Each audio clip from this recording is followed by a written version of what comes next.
Welcome to the SharkPod, the podcast that explores business and lifestyle design in Ireland and beyond. And now, live from Greystone Studios, here are your hosts, Luke Curry and Mark Baker. What is up, Shark Nation? Thanks for coming and hanging out with us again live from Greystone Studios. I'm just going to pop off my earphones here so I can be talking to my brother-in-law and co-host, Mark Baker. Mark, how are you getting on? Good. How are you? Fantastic. So this is a very special episode, right? So this is the first time we did the strategy or implemented the strategy that we had when we first started this business. By business, I mean podcast. And also I realized that I'm on a different channel here with my Is that you gonna hear that? No, they're not gonna hear that. It's fine. Okay, cool. So this is what we were going to do at the beginning of the year. We really wanted to get out there, find the tribe of like-minded people, and we want to talk to people that are interesting, people that we can learn from, people that we can swim with, for want of a better word. Upstream. We wanted to be that Zambezi shark getting up there with the villagers, getting their water, being Okay, enough of the shark references. Okay. So I reached out directly to this guy that I thought was really interesting, right? You remember we had the list of interesting stuff that we didn't know about that was going on in Ireland for business. One of the things that we wanted to dig into was peer-to-peer lending. So peer-to-peer lending, for those of you who don't know, it's a way of how investors can kind of lend money to small businesses or small to medium-sized businesses and get a return on that money. So there's a couple of things that are interesting about that. One, it kind of cuts out the traditional banks. So it's kind of like if you need a source of finance, if you're a company that needs some mezzanine finance and bridging loans, you can go directly to the kind of the crowd and get that money. And if you're someone who has a few bob on the hip and you're looking for a good return and you want to lend to people in the locality or people in Ireland who are the doers and get a return there, it gives you the ability to do that as well. So I was researching this. I reached out. I wanted to figure out who was the best person to talk to in Ireland for this, right? So there's a company called Flender. I think Jamie Heaslip is involved in with those guys as well. They're this incredibly successful startup that not that many people in my circle anyway have been talking about. They've raised lots of money, very successful there. We're going to talk about in the interview today. We're going to talk about how they've really been growing exponentially when it comes to the loan market. We're also going to dig into how the listeners can get involved with this, what the kind of minimum requirements are and all that type of stuff. So we had reached out to the head of sales for the SME division there. His name was Barry Hickey. Shout out to Barry Hickey, who got in his car and came all the way down to Greystone Studios to have a chat with us during the week. So we really dug into how this whole business works, as well as really digging into a very, very interesting story with Barry, who was just really on our same level when it comes to things he's interested in, the kind of working class to Silicon Valley rise, all that type of stuff. So that was very interesting too. So we learned about the industry, and we also kind of created another shark in the pot, for want of a better word, right? Yeah. So we're gonna stay in touch with Barry. I know, Barry, if you're listening to this, I know I promised you a SharkPod T-shirt. That's going to be on the way.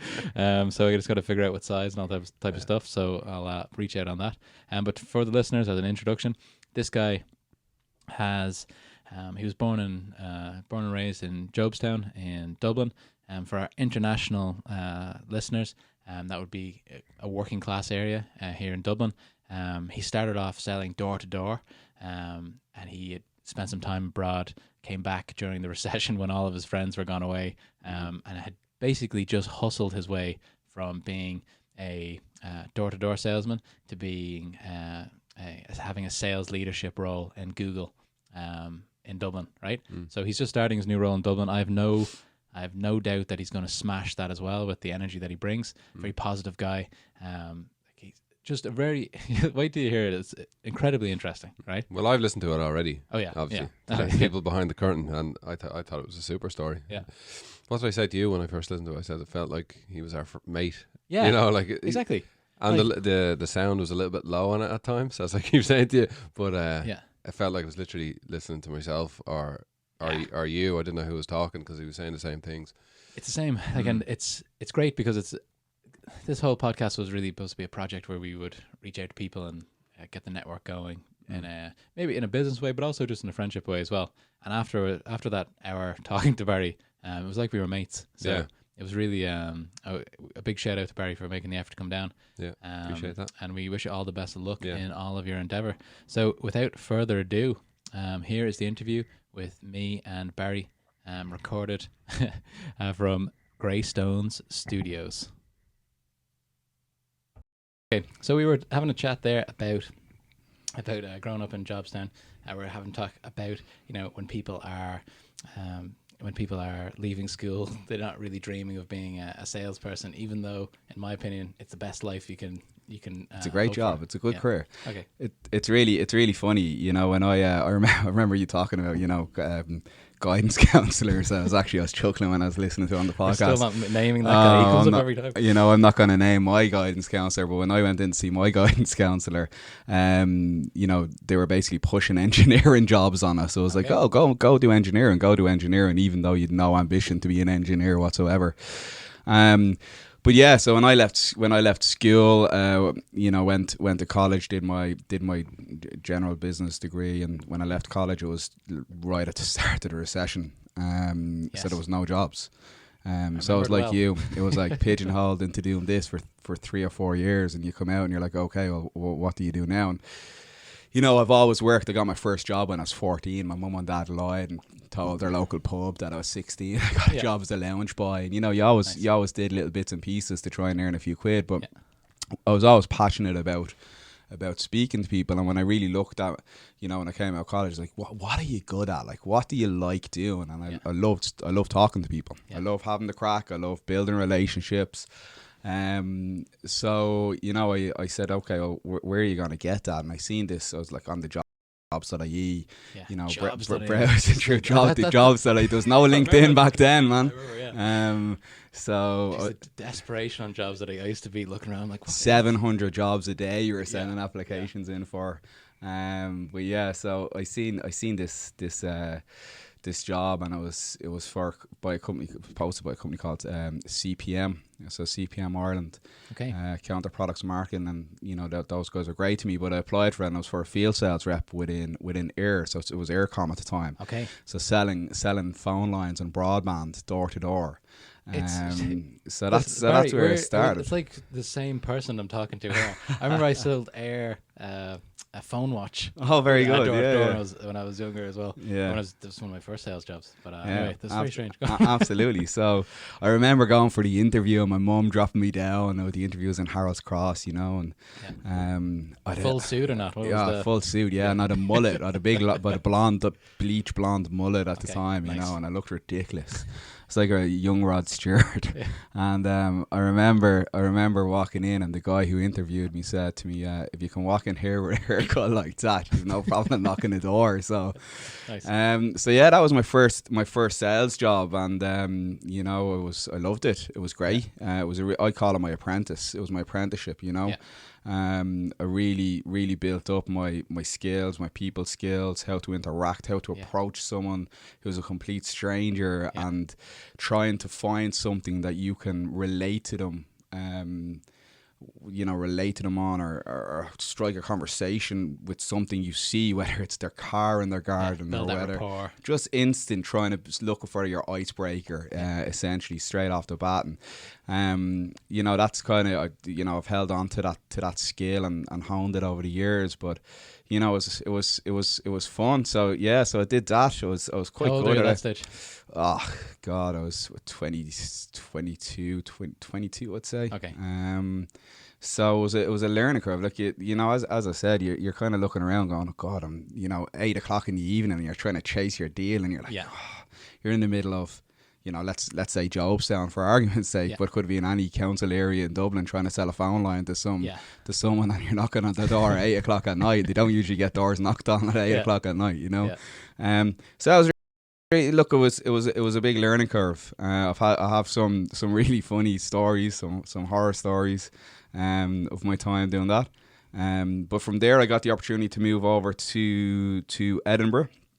Okay, so you were kind of did a little immigration thing. Yeah, did a little kind of 15-month spin over there where I was again doing door-to-door sales, but it was kind of a team leader role. It was gas, electricity, it was Eon, and it was kind of I was trying to think a little bit strategically at the time, because the Irish gas and electricity market was owned basically by Bord Gáis and ESB. There's going to be a flag pop behind you. So it was owned by them, and they were looking at kind of opening up the market and letting new entrants in, and deregulation coming up. Literally deregulation, yeah. So I kind of was listening to this, and I knew a few people over in Edinburgh. So I was like, do you know what? I might get over there and try to learn, get ahead of the curve here, and learn a little bit about the gas and electricity market over there. Edinburgh is fab as well. It's a great city, So I went over there and I did that, and again, I learned a lot about myself over there.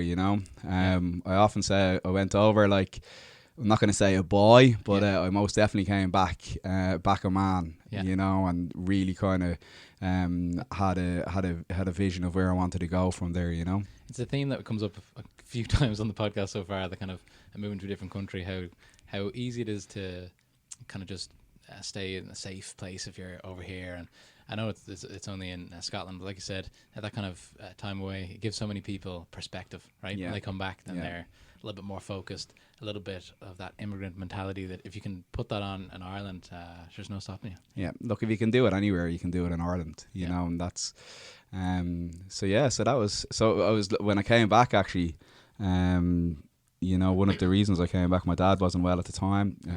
He's fine now, thank God, but you kind of got that missing home.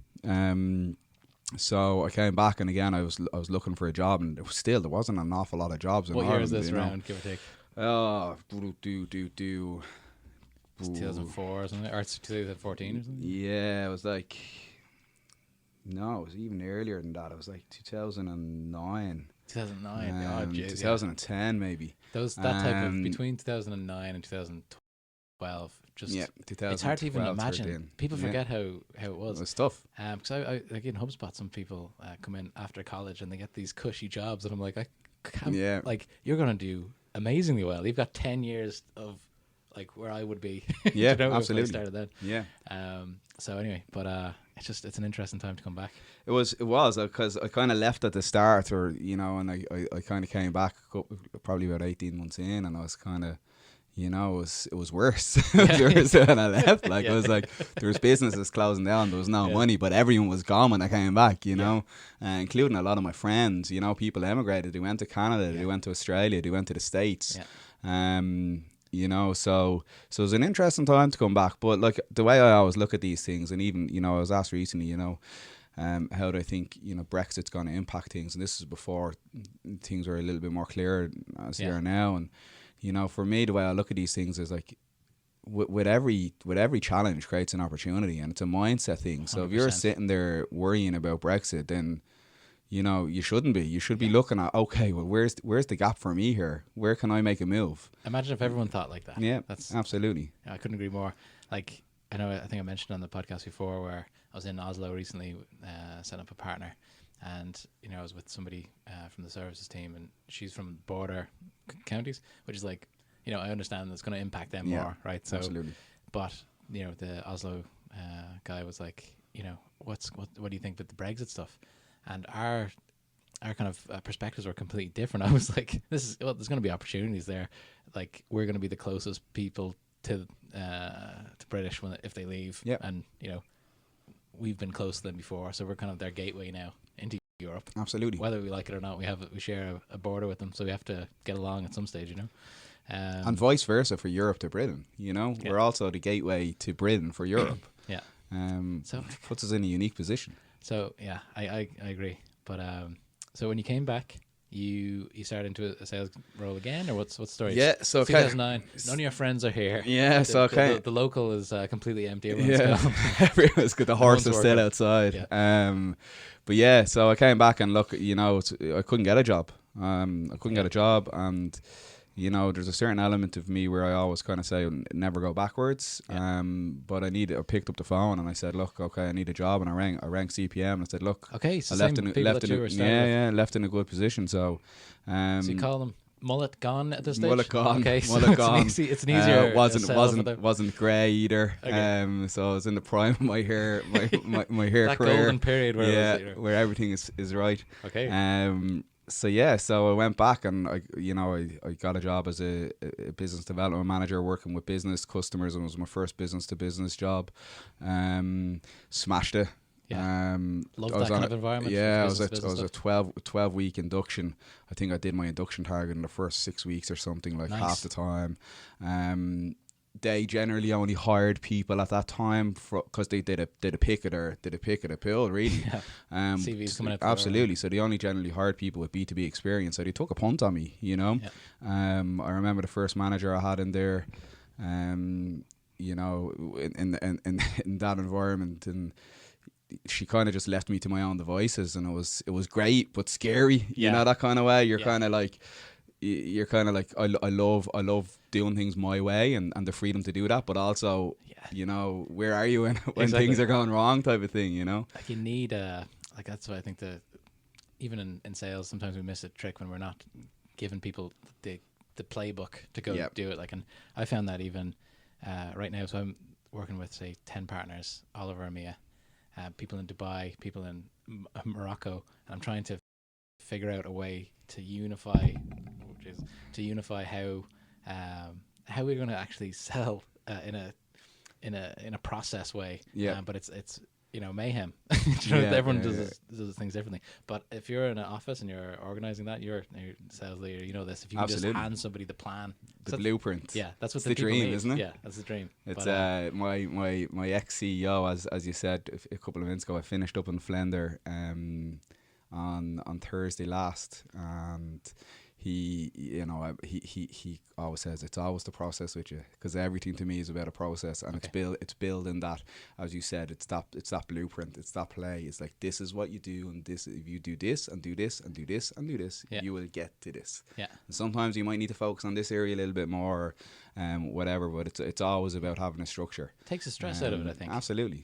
And it's still fun, like it's still, like, sales should be fun. I hate people who are stressed in sales, because it should be fun. And I was speaking at an event last week, it was the Inclusion Summit, and it was Fivetran, who are a US company, and they're kind of setting up their EMEA headquarters in Dublin. Okay. And they asked me along to speak at a... And are they like a media group or something? I've never heard of them.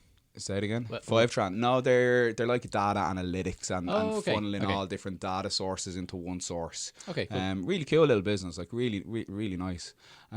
So they asked me along to their inclusion. Someone at the end, someone asked me, how do you get over not delivering your targets? You know, as a salesperson, and I looked out into the audience and I said, how many people in here are salespeople? And I'd say 90% of the room was salespeople. The other 10% were recruiters. They always go to these events. I don't know. Absolutely. I'll tell Mark this is Mark, nice you need pool. to get to these events. Mark wasn't there. So I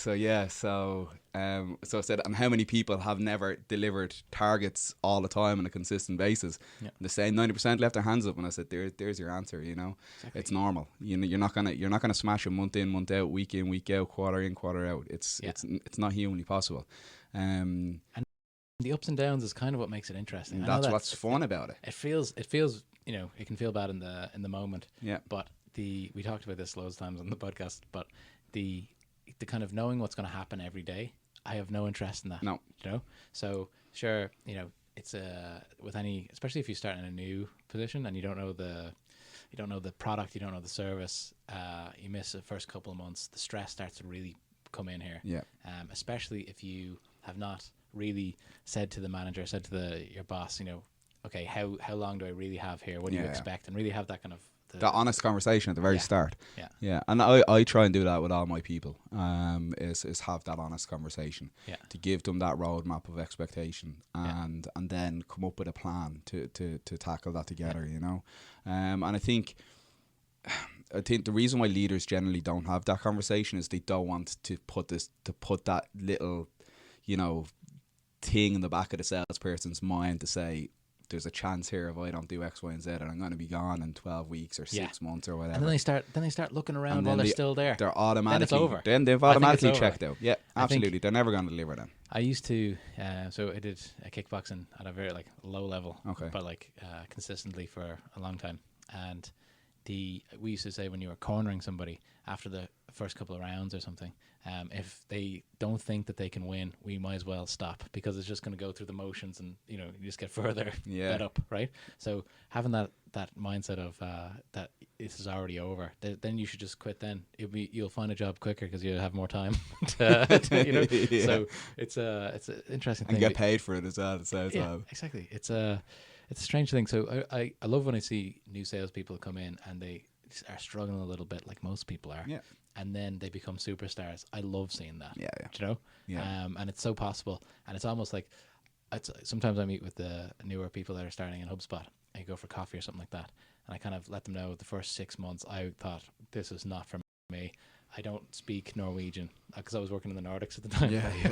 This is it was a long shot to even start though the majority of people speak English. Everyone speaks English there as well. So it's just making excuses. That's what that is like. Yeah, but it's funny because it's the natural thing for people to do. It's to find that excuse. Yeah, but I think with sales, it's like anything. You need to kind of learn your craft, and that takes time. And I think people have this idea of sales is that they're good at chatting and they're good at having the crack and they can go and build rapport easily with people.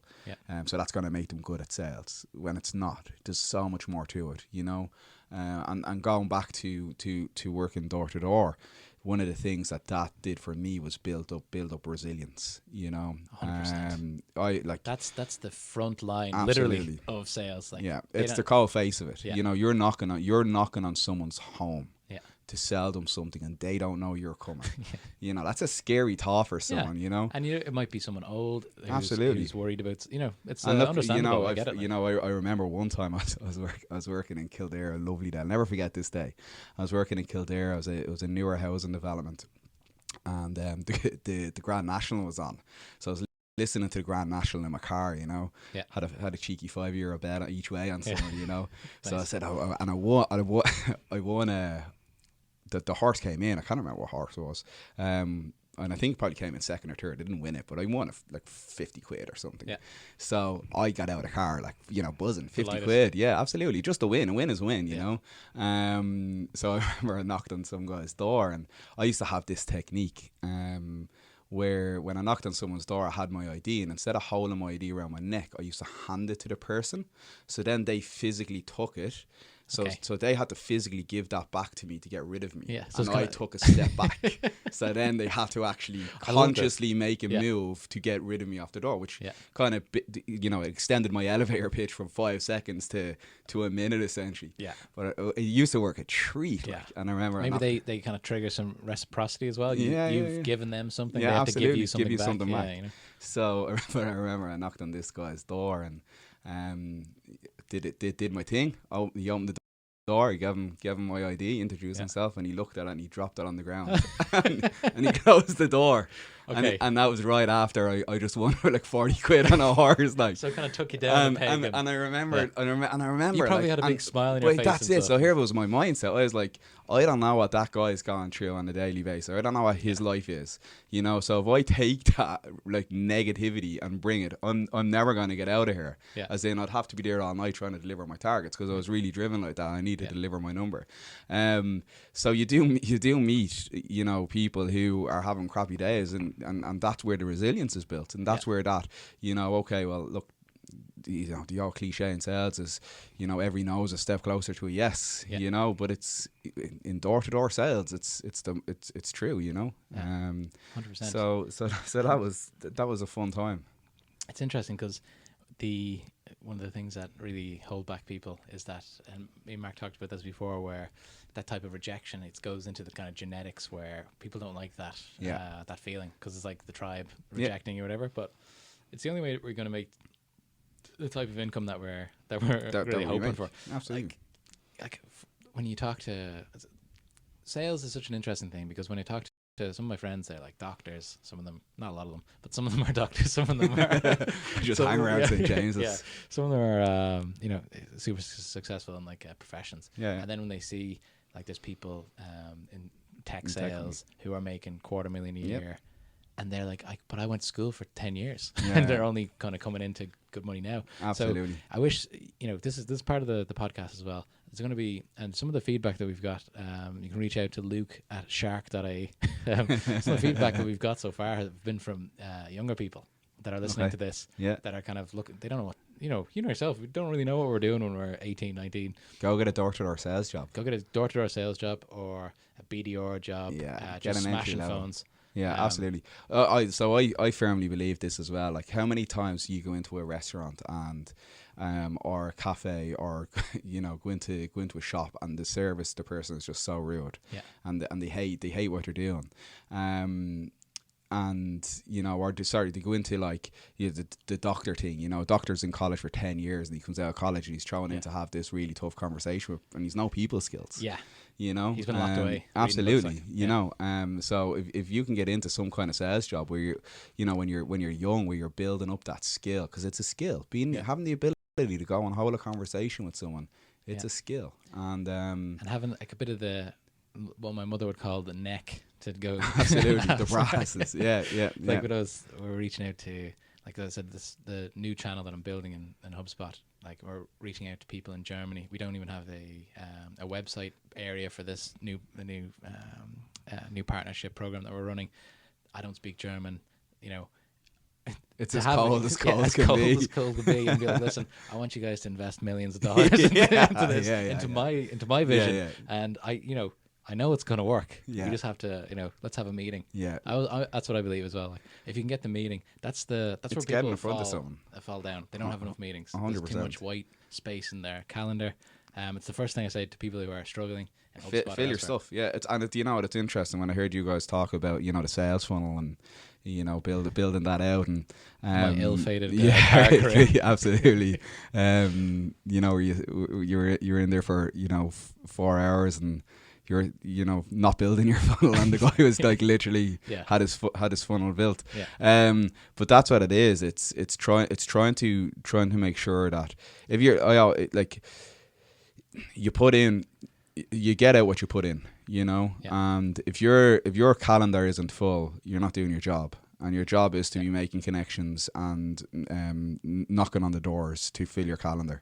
And it's Murphy's Law. People should know what their conversions are. People should know that I need to have 10 conversations to speak to 7 decision makers, to get 3 meetings, to get 1 deal, whatever the conversions are. For me as a leader, I don't care about my sales team's numbers. I don't sit there and go, how much revenue have you brought in this month? Okay. That's not what I'm interested in. I'm interested in, talk to me about your funnel. Talk to me about what's your conversions? What's your conversion from, prospect to qualified to the proposal? Machinery behind it. Absolutely. Okay. And once I know my team and my people know those numbers, the other stuff looks after itself. Perfect. And that's and we'll probably get into that a little bit later, but that's generally what I try and look at. So let's go back to the timeline here. You're back in Ireland now. You are doing the business development. Development. So business development for Air. When do you take the kind of the leap into the startup area?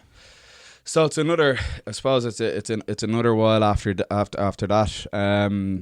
I suppose I was CPM at the time. Were subject to a 2-pay, so we all moved into Aircom directly. Oh really? So I had the privilege of working for Aircom. So they're completely 2 different businesses now. From people who I know who work in Air compared to the company I worked for, and I hated it. Did you hate it? I hated it. Yeah, absolutely. What was the? It was just depressing. And the reason why it was depressing, and sorry to people who I worked with at the time, That's okay. for saying for saying this, but you know, there was people who are, you know, essentially ex-civil servants in here who have been involved in the ERCOM. I need to be careful the way I phrase this. Who are basically, you know, paid a lot of money to do very little. Yeah. And old contracts. old school, and they weren't going anywhere because they were sitting there till their pension. Yeah. And there was a massive kind of cull, and that's the reason why they too paid us in, was because they didn't want to pay an outsourced company when they could just bring everything internally. And yeah, I was there. I spent 2.5 years roughly, and I got made redundant. Nice. So yeah, it was nice because I seen it coming. So I always try and strategize these things. So I knew it was going to happen. And at the time, you probably wouldn't. You probably wouldn't guess this by looking at me, but I was mad into training and fitness. I was obsessed with training and fitness and gym and all that kind of stuff. So, you know, I lost quite a bit of weight. And people in my local gym in Tala were like, geez, man, you're after losing so much weight. And I was like, yeah, this is what I'm doing. And at the time, I think I was doing like keto diet and, you know, lifting weights. And they were like, oh, do you mind like doing a session with me type thing? So I started like training people in the evenings for free. And I just got obsessed with this thing. And you know, around 2012, I went and did a personal training course with Image Fitness Training. Okay. And that was it? Did you think that you were going to go? Yeah, because this is what I did. Yeah, absolutely. Because I knew the redundancy was coming. So I kind of did that in the evenings and the weekends and started to build up a client base. So in October 2013, I opened the gym in Tala. Really? Called Training 360. Nice. Closed it in February 2015, but we had it running. We got it up, you know, and this is from like inception in my brain of building this business plan and actually, you know, doing market research and looking at other gyms in the area and where was the gap and where was it personal training mostly, or was it? So yeah, it was like kind of a strength and conditioning facility, you know. So we'd prowlers, we'd battle ropes, we'd, you know, TRX. And it was basically class based and then personal training. So it was one of the industrial estate. It was the industrial estate era, you know. I can picture it now. But it was cool and it was such a really good experience. And you know, I said it when I set it up. I set it up with a couple of other individuals, and obviously that was probably one of the reasons why, you know, at one point we were doing like 1,000 non-unique visitors a week. Like we were doing well. It's incredible. So, like, if that was going so well, where was the issue? Or so the breakdown, you know, I suppose from my perspective, I was doing everything. Okay. So I was the business, if that makes sense, and then it's about knowing your value. And for me, you know, I'd be in the gym at like 6 o'clock in the morning. I'd be still there at 10:30 at night, and I was doing that 6 days a week. Wow. And I was like, you know, doing the operations, doing the training, doing the classes, doing the personal training, you know, trying to balance the books, like doing the HR stuff, like everything. This is such a typical situation in fitness. I don't know what is about that industry. It's the same. We're going to have one of my friends in here. She owns the CrossFit gym in Greystones. Super. And she has the same type of feeling where it's, you know, you're very much on your own. Scalability is tough in that industry as well. So were a few kind of trainers working at that stage in there? Yeah, so look, we obviously we were trying to grow, and we were just getting kind of graduate trainers or trainers that were like doing their certs and stuff like that. Okay. But they weren't experienced enough and we couldn't get them insurance to be like running their own classes. So it ended up me doing like kind of running all classes and them as support functions. But yeah, and we tried to get the kind of the rented personal training space and go down that route, but it didn't really take off because the clients that we were targeting and were primarily there because me essentially in a nutshell, because I built that relationship with them, being a people sales person. Background, so it's absolutely. So look, it was for me it was a great experience. Would I do it again? Absolutely. But I'd do it knowing what's happened since then. You know, if I was to say now, like, would you do it again, not knowing where you are? I probably, I don't know. I don't know. Be like you said, there's like people think personal trainers are like they're there's 100 people in his gym. Like he must be raking it. Yeah. It's tough to make a lot of money in personal training and in owning a gym, and as you said, scale. How do you scale that thing? Yeah. That the girl that I was talking about there, like she was telling me like how much stuff costs for the gym. It's incredibly expensive. I was like, what? For like a bar even, it's like really, really dear.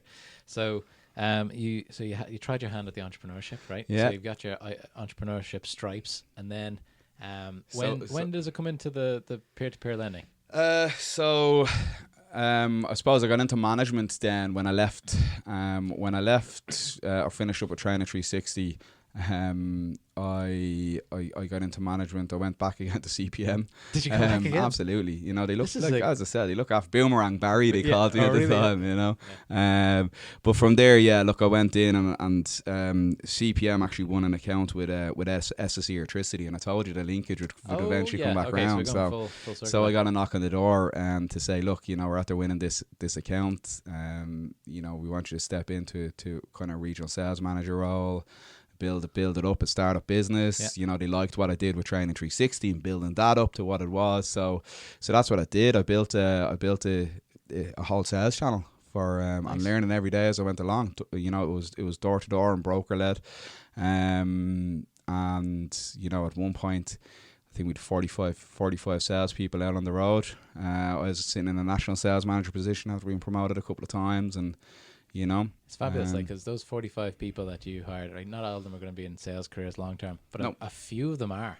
Absolutely. And then you had that impact of bringing them in, throwing them into front gardens, and getting them going. Absolutely, and it's like, it's serve your apprenticeship. You never know where this thing is going to go. Yeah. And I'm still on the journey. I don't know where I'm like. Yeah. I'm 33 years of age now. I don't know where I'm gonna go. I have a lot to give. So, it's kind of. When you start off in sales, you start off because initially it pays well. It's good money. It's your potential money, your potential earnings is compared to any other job is colossal. But at the same time, you can really, really have a massive impact on other people. And that's probably where longer term, like you said, when you're reflecting on how far you've come, is how many people have I helped in some way. So I moved. So then, probably to get around to the peer-to-peer lending, I seen an opportunity. So I'm a planner. Okay. But I'm not a typical, in a year, this is what I'm going to do. I'm a 5-year man. So you're I make long-term commitments. Maybe you can teach me how to do that, because I'm like planning for the next 2 weeks. Yeah, like this, absolutely. Like this is the longest commitment I've ever made to this podcast. We're still going to do 52. Yeah, Jesus, absolutely. Okay, good. So in about 3 years ago, I kind of, I always had this ambition to obviously work in a startup environment, but longer term I wanted to move into probably one of the biggest companies in the world, just to see what it's like. To see how I'd react in that environment. Test yourself. Absolutely. Thing. So 3 years ago I made my 5-year plan, and part of my 5-year plan was to be in a leadership role in one of the biggest tech companies in the world, to get married, to buy an apartment, nice. to start a family off, and to go back to education. And so I'm on the road. Boxes all over the place here, Barry. Ticking all those things off. So I went and I seen an opportunity so I always worked in utility sales as we discussed, and I seen an opportunity to get into something cool, which was peer-to-peer lending, digital lending. This is so interesting to me, because I needed to bridge it, because I couldn't get into the tech company in the online world. From coming from a utility background. So my mindset was like, okay, how do we bridge the gap? Because you're going to be exposed when you go for these interviews, and they go, well, 100%. you work in sales, but you don't work in SaaS sales, you don't work in platform sales. That SaaS sales thing, it really qualifies or unqualifies. Yeah, absolutely. Right? And it's amazing. Like I was, I had a wealth of sales experience, but I was going up for certain roles because I looked, and I was going up for certain roles with people who had like 1 year SaaS experience, and I was losing out to those roles, because they had the 1 year SaaS experience. I'm like, really? Exactly. It's the same thing. I don't all those recruitment managers out there, but there's not a lot the core tenets that make you a successful salesperson. Like you can learn a product. Absolutely. You know, if it is, does it help if you've sold software before? Sure. Yeah. You know, as it would help if they sold door to door before. Yeah, yeah. Do you know? Yep. So it's interesting as well. So I seen the opportunity to Flender. I suppose for Flender, what they were looking for is someone who had that experience to come in, and they weren't looking for someone who worked, you know, in a digital world or an online world. Yeah. They were looking for someone who could come in and build out a sales org, and you know, And Flender, so actually really, really interesting. I was doing some research before you came in here. Cool. And they've, you know, if you look on Crunchbase, it says they've raised a lot. I think it's more of a kind of like a credit line that they've raised, right?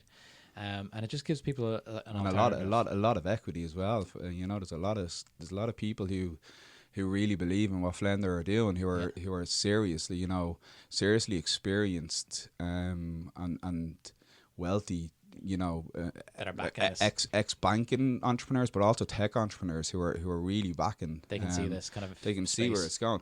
Look, you know, I suppose like what is peer-to-peer lending for people who don't know? Like, so peer-to-peer lending is where, let's say an SME or an individual needs funding to do something, okay, and they go to, traditionally you'd go to your traditional pillar bank. So at the time of the credit crunch, banks weren't giving money out, as we all know. Yeah. So some really smart guys kind of thought of this idea of saying, okay, well, I know 20 people who have whatever, let's say it's 10 grand. Yeah. So if I can go to all of those 20 people and get that 10 grand, that gives me a pot to start lending to these individuals, and I can charge a margin, and that will pay the lender essentially, and they'll get a return because they weren't getting money back off of their bank for having money sitting there on deposit. They needed to try and make money on it. So like I think Zopa was the first one in 2004. Okay, so this actually goes back a good while. Yeah, so 2004 they set up. 2017 or 2018, their loan book was 4 billion. What? 4 billion. They have a UK. Okay. They now a UK banking license to become a bank. Actually, to become a bank, to offer credit cards, to do all that kind of stuff. So, you know, it's this market is massive. Yeah. You know, it's huge. Untapped. It's just there's so much money just sitting in people's accounts. Absolutely. Like when they're cowards like me, who don't like to invest in risky. Take risk. Yeah. But if you look at it, right? So let's say you look at. Say I've got. Say I've got like 50 grand. So.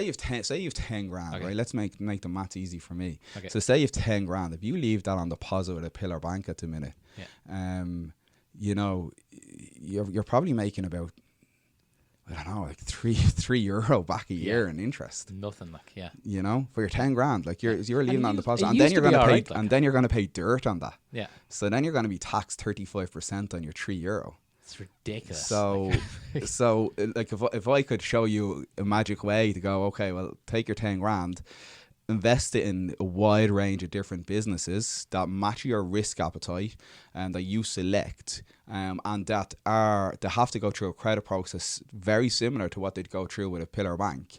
Okay. And you can invest that money as much as you want, or as high or as low as you want, into those businesses over a 3-year period, and get back, you know, for an interest rate of, you know, anywhere between kind of 7 and 15%. You know, it's like, and you know. And tell me, do they kind of? You mentioned that. So when I looked at the website, and I didn't really dig in too deeply, but I saw there was a few kind of case studies about companies who had looked for money and all that type of stuff. So, Dick, I thought it was more like almost a kind of what would you call it? Like a fundraising thing. There was kind of crowdfunding. That's what I thought it looked like, right? But so you're saying that I can have 10 grand, I can lend it out to a portfolio of businesses rather than just one. So I'm not. Yeah. So what happens? I'm not is just sitting there rooting for one company. Yeah. And if they default, you're like, no. So you know, so what would happen generally is that so let's take Flender for example. Okay, so. When I joined Flender's loan book volume was about 3 million. I've just left, and they're just about to break 20 million. That's 18 months. Wow. And we've I keep saying we at the minute we've a default rate of 0.8%. So is it that low? It's that low. Gotta be so what's in a bank? Bank's about 3%, 4%. So it's 3x. Yeah. less. So, but saying that, so their loan books were colossally bigger than the Flenders, you know. Yeah. But I suppose the thing is Flender. The reason why Flender is really good is because they don't really take risk, because the loan book's small. So if one loan defaults, it's going to have a massive impact on the business and them raising funding going forward. So if you can imagine, if It's finally dead. The background has fallen off here, people, but it's okay. If Flender go out and if Flender go out to try and raise some kind of, you know, equity or institutional funding, no one's going to touch them, because their loan book would be looking rubbish, because one deal could ruin the numbers, you know. Okay. So what would happen is you'd log on to Flender, you'd set up an account, you'd log funds onto the account, so you'd put it in. You know, let's say it's $5,000. You can then have a look at the credit criteria in the terms of which you want to invest over. So you couldn't say, okay, I only want to invest in A plus clients or B plus clients over 18 months or 24 months. And then when we, as a sales channel and originations, get those deals and get them onto the marketplace, your funds can either be automatically invested through a thing called AutoFlend, which is just, you know, an algorithm that runs in the background and pumps your money straight in. Or you will get an email notification say, hey, check out this deal, and then you can invest then as well. So you can actually build up a diversified portfolio of, like, you could have a couple of construction companies, you could have, you know, a couple of restaurants, you can have whatever is kind of coming on board, and be really specific. It sounds super interesting, because like I said, we used to, when I was younger, I was always a really good saver. So I used to save up. Like you had started working when I was 14. I worked in pennies. I made up my PPS number. So I was always on that emergency tax. But it was enough money for me. I was 14. Any money was better than nothing. Sorry, Mr. Revenue. So it all worked out in the end. We're all square now.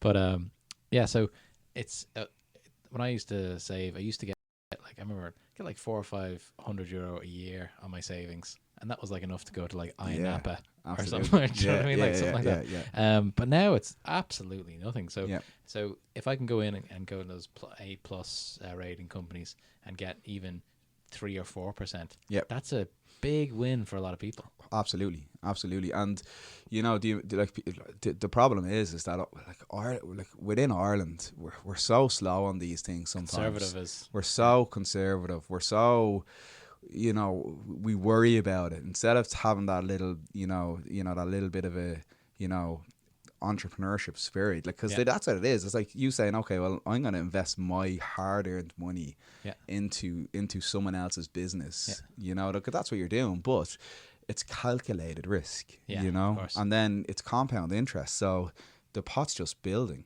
It's constantly building over time, you know. And like you can always make more money as well. Like people think, and you know, everyone falls into this trap, but especially in Ireland. When I was in Canada, I really saw the kind of cowboy spirit of some people. I couldn't believe it. One of the guys I knew over there, he was a EMT, I think that's what they're called. You know, the guys, he does the, like, paramedic. Okay, in the ambulance. So they, like, in Canada, they actually get paid quite well compared to any of those real vital services don't really get paid very well in Ireland for whatever reason, but they get paid all right, like, you know. But he took all of his savings and bought this kind of caravan thing, and he was going to go out on the weekends and do remodeling, because he did that as a hobby. Okay. And he spent everything he had. He spent 80 grand on this thing, and I was like, oh my god, this is mad. What are you crazy. What are you doing? You used to have 80 grand, now you've got a van. And you're not a professional. But he's doing very, very well since then. But he was always saying, like, I've got really good credit. If I ever needed to start another business or whatever, I could just go do that. There's no big deal. Yeah. So I tried to bring as much as I can back to Ireland with that kind of mindset. Absolutely. But, you know, it is tough when you sit around with people who are saying, "Oh, geez, I wouldn't trust those guys with the money," or, do you know? Yeah. It's a tough one. And look, that's I suppose like one of the so kind of alternative. This is scary thing. Alternative and peer-to-peer lending. It's not regulated in Ireland. So central bank have no regulation on it. But one of the things Flender did. So two really impressive things Flender did.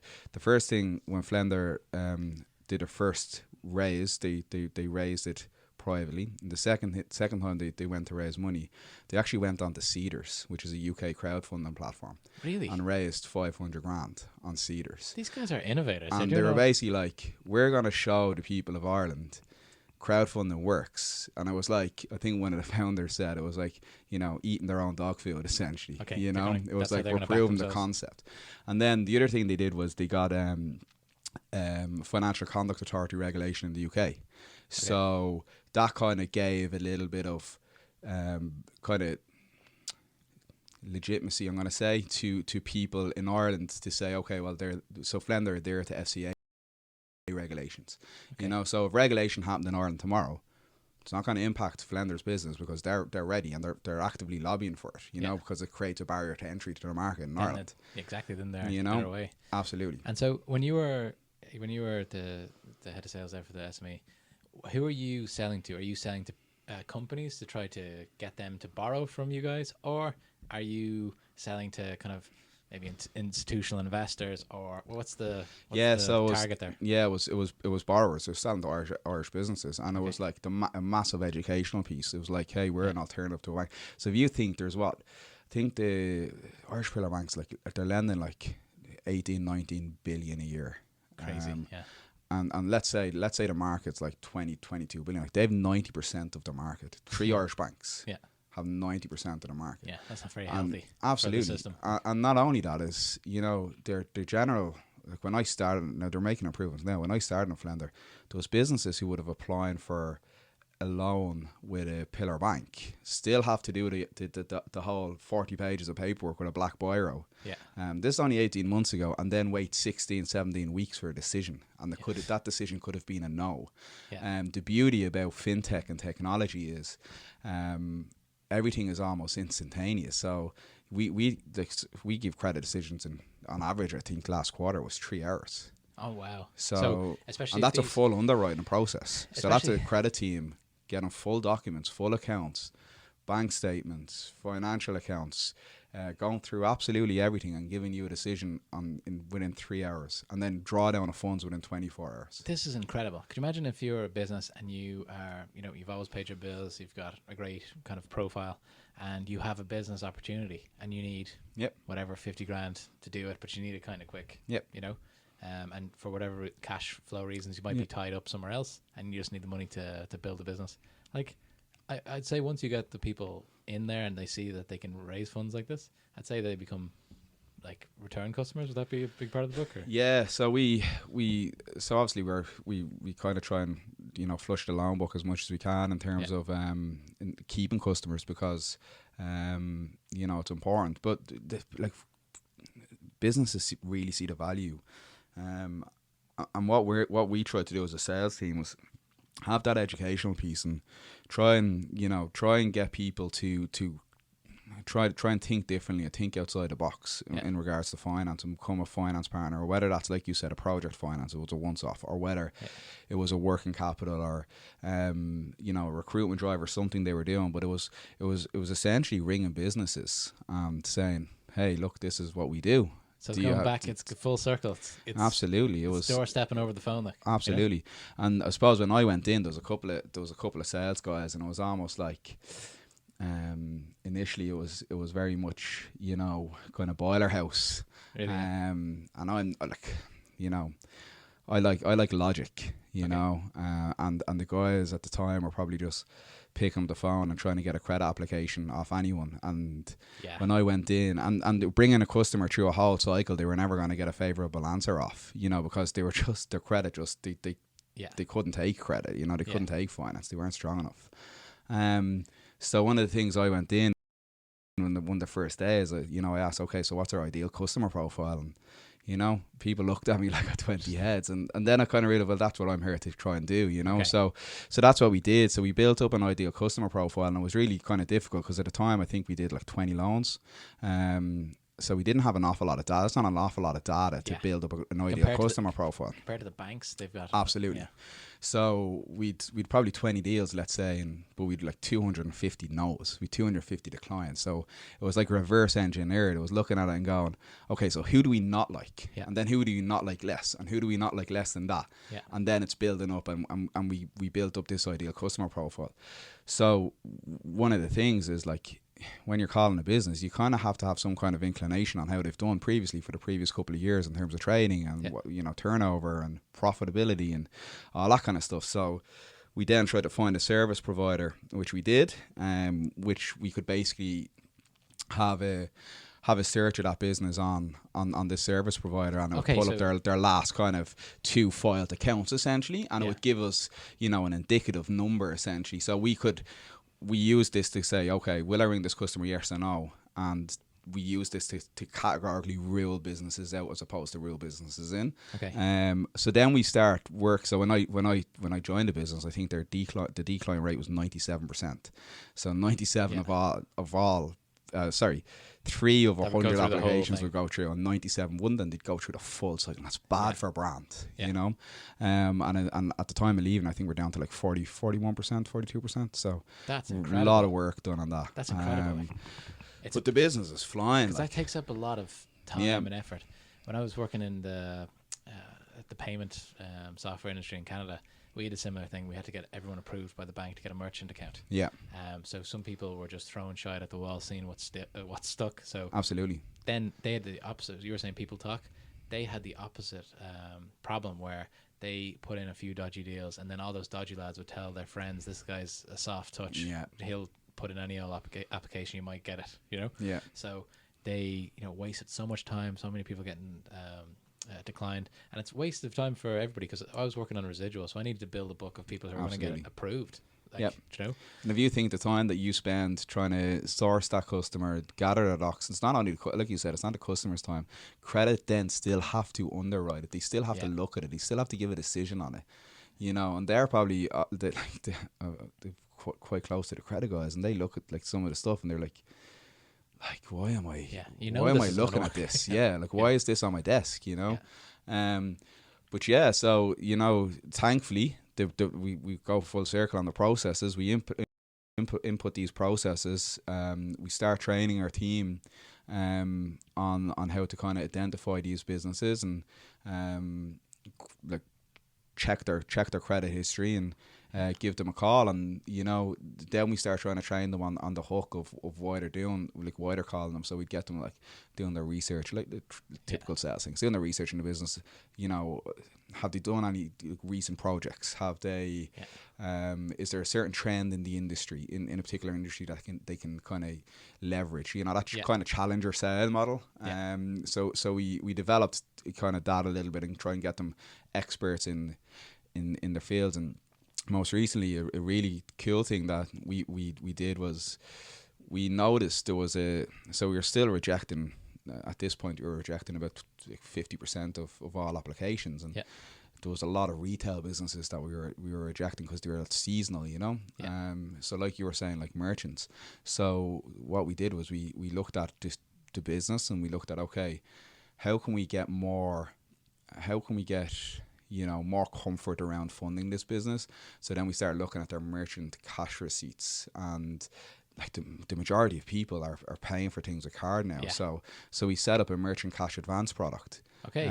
So the way that kind of works is, so we use a third party, right? So the way the merchant services work. So let's say the baker or whatever it is has a card machine. Now that's a baker, not Mark Baker. Yeah, the baker. We might call him that for now. So let's say a baker, right, has a card machine in their bakery, and people are going in all day and they're paying for coffee and cakes or whatever with their cards. Let's say there's an acquiring bank, whatever it may be, like Evalon or AIB Merchant Services, or not giving any acquirers a plug, but let's say it's one of those guys. They'd basically gather all of that funding through their card machine and then transfer it into the business's bank account the following day. So what we looked to do was to try and create a separate bank account. So the bakery are taking in their funding. the merchant services acquiring bank basically, instead of transferring that into the business's bank, they transfer it into this bank account, and then that's split between the business and Flender. So Flender would get like, let's say 10% of the takings on a daily basis. Okay. So Flender would lend them, let's say it was 20 grand, and then that loan is repaid every day through their merchant before it even hits the bank account of the. So Flender have the comfort of getting absolutely. So it's there's a little bit left. These guys in Flender, they're doing great things. Yeah. Yeah, no, look, there's a lot. You got to innovate. You got to think differently. Like Flender will build out a full suite of products. You know, then they'll be especially once the regulation comes in, they're going to be the next. The next AIB. Well, don't know if they will. But yeah, look, it's a cool business. There's a lot of it. There's a lot of like there's 23 people or 24 people in the business. Yeah. There's a lot of smart guys. Okay. There's a lot of smart guys in there. You know. So when you've done very well there. It's gone from 3 million to 20 million. So congratulations on that. Part of your 5-year plan was to really test yourself, maybe in one of the big international companies. You can't really get too much bigger than Google. I don't know what they are, but maybe 4 or 5 in the world by revenue. I don't know. But my point is, what excites you about the new role? So you're going to go into a sales manager, sales leader role there. What excites you about working there? So look, I always had this ambition, as you said, of working for Google. There's not many companies, if I'm honest, that I would have moving from what I was building a Flender for. So it was the opportunity to work with such a diverse group of people. And I suppose the business unit that I'm going into is mid-market sales. So the average quarterly spend is anywhere between 500 grand and 7 million a quarter. So it's big ticket stuff. Yeah. And I like that. It's exciting. I don't know what it is. It is. Like, it doesn't even matter too much of how much of that you get. Yeah. When you do a big deal like that, you really get a buzz from it. It's like scoring goals. It's like playing sports. It's like it's when you close that one deal, that's massive. Like and there's a lot of really smart people there. And when I went in through the so look, Google's interview process is notoriously known. People around the world know it. For those who like 10 million people apply for Google a year. Yeah. It's like a lot of it's like a lot of 75,000 people a year apply for a role in Google. Right, you've actually better odds of getting into Harvard Business School than you do of getting a job in Google. So look, there's, I suppose, where is the ambition? It's to prove myself in that environment. Okay. When I moved to Flender, I never worked in finance. Yeah. I never worked in fintech. I never worked in a startup. And I'm leaving that business. The way I look at it, in a lot better position than when I got there. Yeah. And that's thanks to the team that was there, and me just kind of signposting the way a little bit.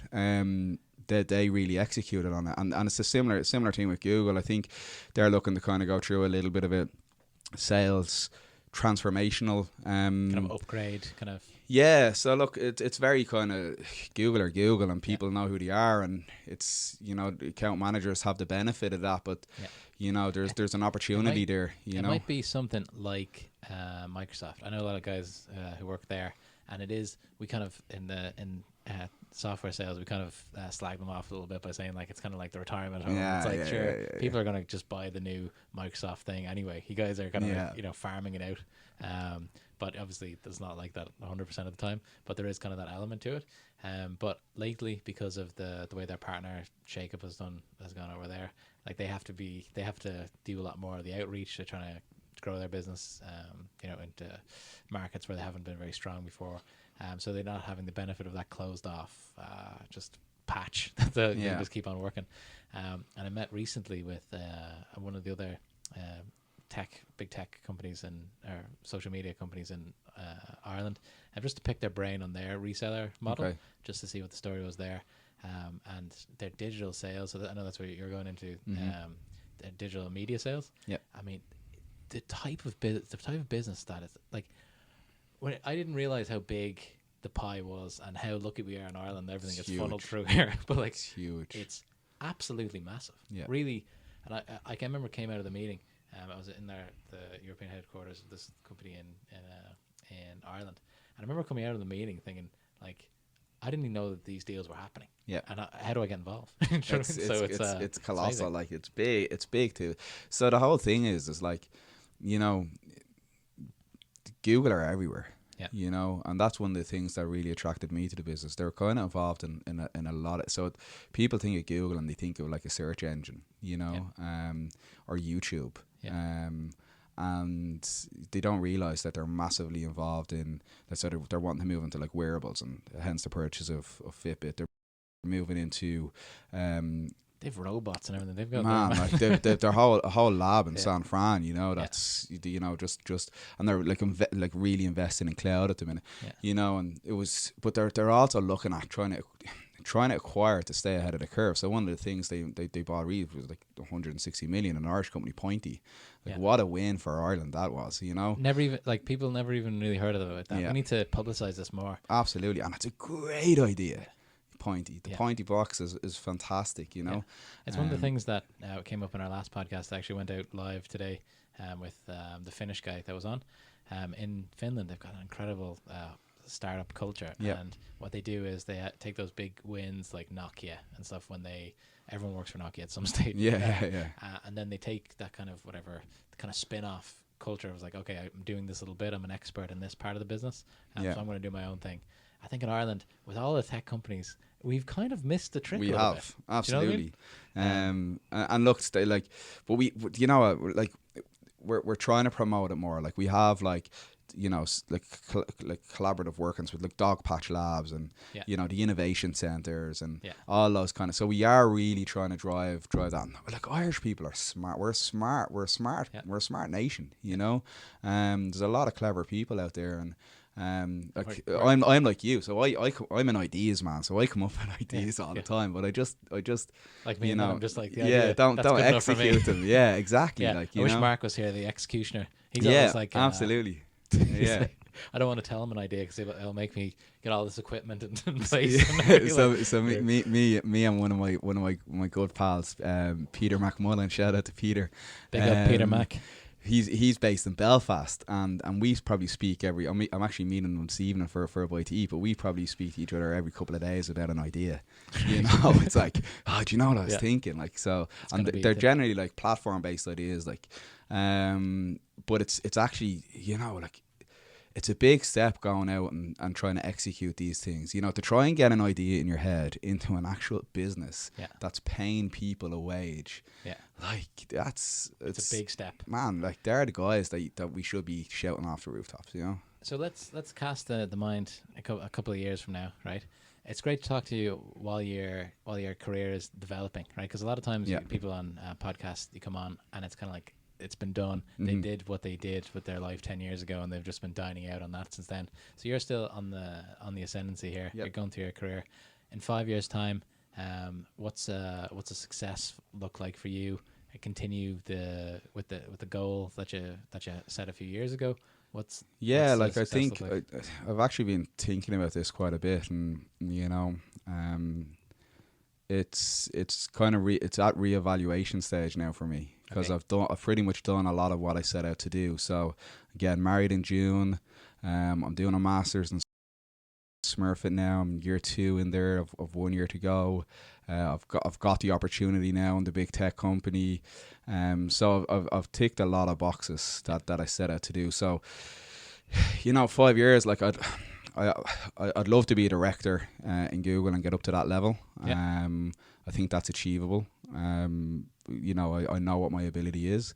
I'd love to potentially do some kind of advanced management course in either Harvard or London Business School.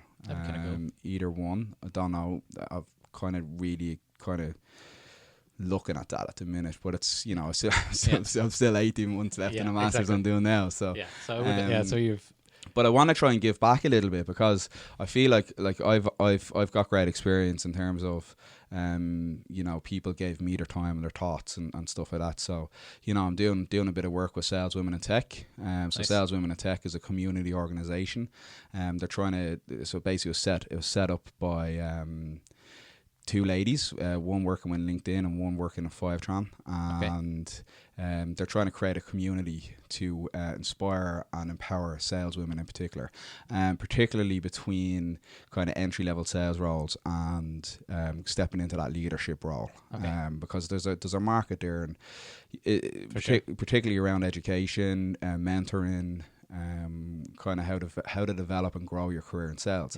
And it's amazing because when I went into my first sales job, it was just all guys. It was all and now it's amazing. Like, I don't know what to. And do you think it's kind of interesting the way there's a few careers out there that are maybe more flexible for families and all that type of stuff? I think sales is a great thing for that. Absolutely. When it comes to family, when it comes to, you know, flexible working. Just flexible working, because you can work. You could, if you were really good at your job, you could probably work 3 days a week and do well. Do you know what I mean? And I think, like, we lag behind. We lag behind this in Ireland. Like, you know, flexible working is massive in the States. It's massive in Canada. You know, the ability, like, we've so much technology now, but we're still expected to sit at a desk all day in an office block. You know, so we need to start opening up our eyes to that. And I think, particularly within sales and women in sales, I think there was very much a bias that sales was a you know, a male driven area. And, you know, I learned so much from working with the females who I work with, from being around.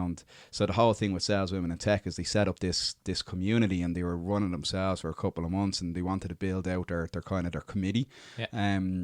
So they got like 5 or 6 like-minded women, and they were like, okay, well, we need a bit of diversity here, because, you know, we need to have a different perspective. Like you said, eating their own eating their own dog food. So you know, the girls reached out, and they asked me to come in, because, look, I've kind of shouted off the rooftops a little bit over the last year about kind of equal pay and equality and stuff like that. So I think they kind of seen what I was passionate about, because it is something I'm passionate. Like, my fiance works in sales. Okay, does she? Yes, that's an interesting mix. End of month, great time to be around the absolutely. But, you know, and she's so good, but, you know, I've seen her kind of map her sales career out over the last 3 or 4 years, and, you know, go look for that mentor and kind of put her hand up for that promotion, and that uncertainty of, like, how do I do this? Like, a guy will just go, I'm going to do this. Well, majority of guys, like, I'm ambitious, I'm going to do this. Where, you know, some women I know take, you know, it's 99.9% sure before they'll actually put their hand up, and at that point sometimes it's too late. So for me, it's how can I give back there. It's to try and so again, I'm going in within a strategy role within Sales Women in Tech to try and, like, roadmap where this community is going, and how do they want to achieve their objectives, and give that male perspective on things. And, you know, I think we're planning our first event, which has gone actually beyond mentoring. It's going to be kind of early Q2 this year, so we'll definitely get that out to you guys and come along. But yeah, and we bring the roadcaster, might interview some of these ladies. But they're really and that's what I love. It re-energizes me, because they're passionate. 100%. They really want to make a difference. So that's where I want to make it. I want to talk to anyone, like, passionate people. Or like Oliver, the guy from Finland, said that we asked him in the quick fire questions. We asked him, who would you like to work with? And he said, anyone who wants to do anything. And then we laughed, but it was a good answer. It's actually a good answer. So thanks very much for coming on. Do you know we've been talking for over an hour? Wow. I know. We said we do 45 minutes. Yeah. Always happens, right? So, but it's a good thing. I've learned about Pete P. Lennon. I'm really excited about your career, and hopefully we stay in touch after this. Build that tribe out. We definitely will. And also we talked about maybe you're looking into doing some podcasting as well. So if we can help you any way we can, even though we're only 4 or 5. Absolutely. Well, you have a lot of experience. Okay, so we just do a few of these kind of rapid fire questions. Okay, here we go. Right? They don't have to be rapid answers, but it's just something to get your perspective on some stuff, right? So what age would you like to retire? 60. 60, okay, cool. So when I say retire, I mean from full-time employment. I will never switch off. Yeah, I think that's a good way to think about it. When I say retirement, what I really mean is at what time do you want to maybe not work a 9 to 5 type of thing, and maybe do something more, like maybe dedicate more time to some of the projects that you talked about. Yep. Is that correct? Absolutely. How much money is enough money? Oh, God, I work in sales. Yeah. There's no answer to that question. Yeah. Like so look, the quick fire answer to this is as much as you need. What do you need to survive by? If something happens tomorrow that is going to change your life, how much are you going to need to survive until you die, and support your family? And so I don't know. The rest is gravy. 15 mil. Okay, 15 million. Nice round number. No, I like that one as well. So, hey, listen. What do you fear? What's the biggest fear that you have? I don't have a lot of fears actually. Like I used to kind of suffer a little bit with imposter syndrome as I was building up my career and going into that management role, and that fear of failure. And I suppose that was one area where, you know, if I look back now and say, you know, someone else is starting on your career path, what's a bit of advice you'd give them? You know, I always say put your hand up and ask for help, because I didn't. I thought I could do it all. So I wouldn't say I don't have an awful lot of fears. Like, you know, I'm willing to take a risk, and I'm willing for it not to work, and that's a good way to be in life. That is a good way to be, for sure. What book would you recommend for your 18-year-old self? Say if you go back in time, say, Barry, I can read this. It's a book I read. Actually, it's a book I read not so long ago. I'm a big reader. Sorry, I actually read this book about kind of 3 years ago.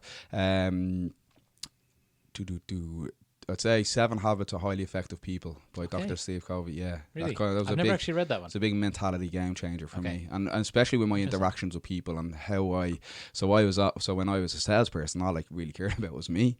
Because we're self-centered like that as salespeople generally, because you have a number in your head. Absolutely.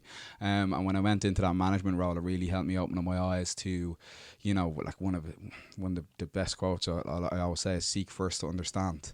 You know, don't think you know the answer to everything. And then the other one is to go into situations with a win-win attitude.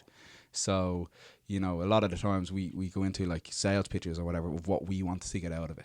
But that's no way to build up a partnership as you're working on, or a long-term relationship. You need to go, okay, well, where's the win for them, and how can I give a little for them to get their win and for me to get my win, you know? So excellent book. Another really good book. Look into that. Another really good book is Legacy, James Clear.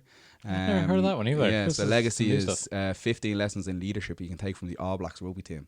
It's really good. Really I love that type of crossover book as well, where it's like, we're going to use this to, you know, I think Mark came up with something like that as well. He read a book recently, The Score Will Look After Itself. It's American football one. So I love that type of stuff. Yeah, it's really good. So I know we've gone. We could have talked for another hour. We only met. I met you an hour and 20 minutes ago. It's amazing, and I feel like we're mates already. So thanks very much for having me. Coming along. I'd like to honour you for coming on, and I can't wait to see where you go with your career. Listen, if the Shark Nation out there can do anything for you, let us know. Likewise, we will get this pod built into a tribe. Well, so we have one more member of the tribe, and we're building that tribe one download at a time. Absolutely. So I'm going to end it there, and I'll go back to us in the studio, but it is the same place. But anyway, thanks very much, Barry. Thanks. Again, thank you very much, Barry, for making the effort to come down and having a chat with us. Super, super interesting. And as a follow-up to that, kind of doing this in post, I went ahead and set up my own Flender account. So I'm going to be out there doing the peer-to-peer lending myself, trying to get some of that passive income that we're always trying to go for here on the SharkPod. So guys, thanks very much for listening. Next week it's just going to be me and Mark. We're going to do that maybe once a month and have three guests on the other weeks. But we're really building up the tribe, really enjoying ourselves, and there's people all over the world now listening to the SharkPod. So if you want to do us a favor, share this with your friends if you enjoyed it. Leave us a comment. You can leave us some feedback as well. Drop us a line at luke@shark.ie. Thanks very much for listening, and we will see you next week.